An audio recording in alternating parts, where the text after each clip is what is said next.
What's up mga kakumpuni? Meron tayong tanggap, dalawang cellphone galing pang Sampaloc. Ito, kay ma'am. Yan, galing pang Sampaloc. Ito, galing Pangasinan pinadala, no?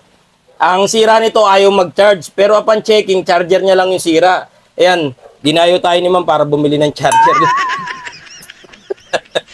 Galing pang Pangasinan, bibili lang ng cord para lang gumana, no? Check natin kung mag-charge na. Oo, tingnan ko lang to. Ayan, nag-charge na. Ito kasi sira pala. Ayan. Ito kasing cord niya, sira pala. Tinesting ko rin eh. Hawakan nyo na lang muna ito, ma'am. Tapos itong isa, ayaw mapindot ng switch, lubog. Ililibre na lang din natin to. Ayan, dinayo tayo ni ma'am, no? Para lang bumili ng charger, no? Ayan, nagbukas na nga agad, oh. Tol, pakita mo.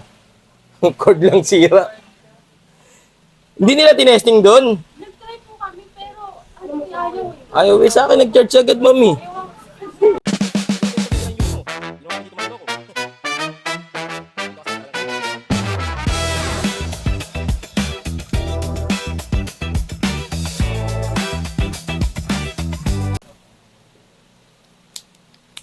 Eh, napipindot na siya, oh. Charge na.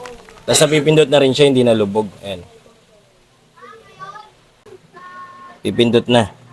Tingnan natin, ayan, oh. Wow! Nakita, tol. Ayan, ibibigay na natin kay ma'am to. Oh, ito ma'am, 4% na, oh. Galing pang Pangasinan, no? Bumili lang ng cord. 150 lang, ma'am. Yung cord lang po.